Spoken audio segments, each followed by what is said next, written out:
So my first question actually has nothing to do with the book. It has to do with your beautiful hair.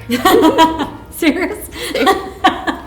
So I'm a fellow, curly-haired woman. How do you keep them? Your curls so lush and so perfectly formed. You're adorable. Seriously. Mine's like that, but frizzier. Is it? Product. My hair got curlier and curlier as I got older. It wasn't very curly. It was just kind of boofy and wavy when I was young. But I think you've caught me on a good day. There are many days when I get out of bed, I'm not so happy. No. Okay. Sydney is good for curly hair, I find. Yeah. There you go. Yeah. So a little bit of humidity, a little bit of product. That's the truth. That's the truth. Yeah. All right, I'll ask you about the book now. Okay. I love you. So this book, Polly and Buster, is very different to your other books. Do you want to tell us a bit about this one? So it's interesting that you might think it's a little bit different to my other books, but I think if I was to look at a theme of all the books that I've written over the years, particularly more recently with Billy and Jack, but a lot of the other stories too, it's all about friendship. And I think I'm interested in exploring friends that are very different, because I think that that's often a way that a writer explores the different parts of themselves. So I think in every character that a writer creates, there are elements of themselves in there. So there's my bravest self in there, but also my most cowardly self. There's the self that I'm proud of, and there's the self that I'm not so proud of. So in a sense, I think when you create two very diametrically opposed characters, they represent those more extreme parts of yourselves, and so two characters end up becoming one. So Billy and Jack balance each other out really well. Yeah. Billy's quite brave, Jack's a little bit more timid, but she can be a little bit silly sometimes, and he can pull her back. So really it's like the parts of myself, I'm sounding like I'm schizophrenic. It's the parts of myself grappling with each other. Yeah. And also just the importance of friendship as well. So I think probably friendship has been one of the most important parts of my whole life. Family is of course the foundation that you stand on, but friendship is what points me in the right direction, that holds my hand, that picks me up, that stimulates me, that makes me a better person. I think it's thanks to my friends that I really can see myself from the outside in. So Polly and Buster do this for each other. She's quite impulsive, and she does find she has a little bit of a problem with anger and controlling her emotions and her feelings. And Buster is a feelings monster, which is kind of handy when you've got really strong feelings. You can have someone absorb them for you. So he's the picture of empathy and compassion. So together they balance each other out. He brings out the best side in her, but it's unfortunate that in this particular town, witches consider themselves superior to monsters, and monsters are only made to do the menial work, and they're considered a little bit lower than witches in society. So Polly's now at a very elite school for witches, and her mother doesn't want her hanging out with her monster friend anymore. And not only that, there's a kind of a bad energy that's growing in the town that's creating more and more of a divide. But this friendship won't be broken, so it's a little bit like Romeo and Juliet, I guess, without the sad ending. Good to know. They do say that authors, don't they? They put a lot of themselves into the books, and I think this book's a perfect example of that, isn't it?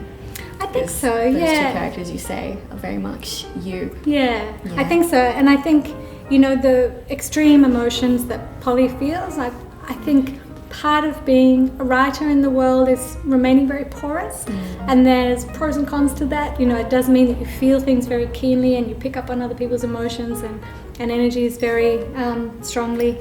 But obviously you need that to channel into your work, and so I couldn't not have that, because that's the very ground point of where I begin. Everything I write is from that place of heart and emotion.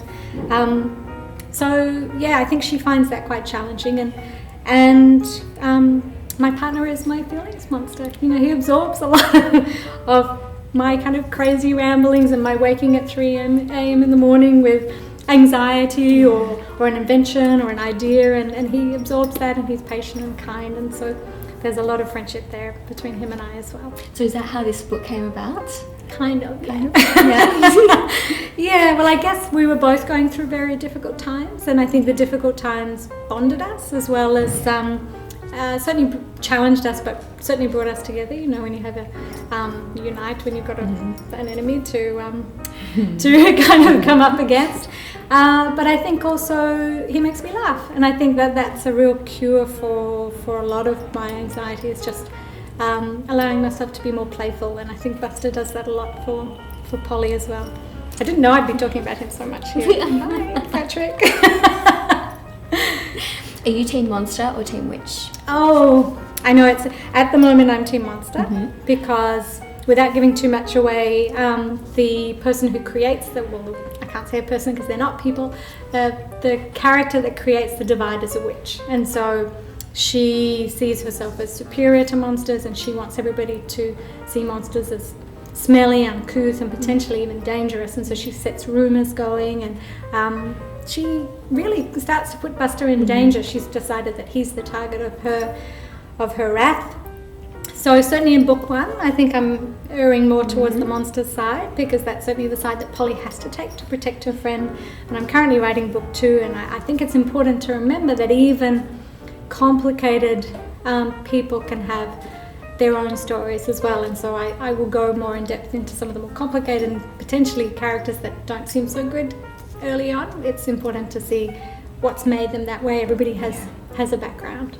Yeah, I think especially when I watch movies, say with my partner, and there's a villain, I always tell him villains are not born like that. They're shaped by their environment. Yeah, absolutely. They're victims first. Yeah. That's why they've turned into a villain. I think so. And I think that's the step that compassion allows, isn't it? And I think reading and writing is an act of compassion, that you're forced to put yourselves in the fur of someone else. I like that, the fur of someone else. Yeah, and I think children are quite naturally, I don't know, are children naturally empathetic? It's something that I'm thinking about as I'm talking now. I think they learn empathy a lot by the modelling of their parents. Sometimes they can feel the pain of other children, and I think that's what it is to be a human, is to be able to not be overwhelmed by, but certainly be able to feel the pain of somebody else, and not to think that the whole world revolves around you. Yeah. So, Sally, what's next? What's next? Well, busy working on book 2 of Polly and Buster, because they take me a long time, because there's not only, I do a little bit of show and tell, not only have I written the whole book, much longer than a Billy or a Jack, but I've also done the pictures. I'll show you a couple of my favourite ones, because I'm so proud of it. It's okay to say that, isn't it? Oh, of course, yeah, definitely. And I've worked with the most glorious designer, who I'm such a massive fan of, Stephanie Spartles, and she's just taken my work and just created magic as far as I'm concerned. So, I think the sooner that I can get the story really embedded down, then I can start working on the pictures as well. So I'm really lost in the world of Polly and Buster at the moment. And I'm contracted to do 4, so well on my way into number 2 now. And hopefully it becomes a TV series. And hopefully it becomes a TV series. Thank you so much. No worries, thank you.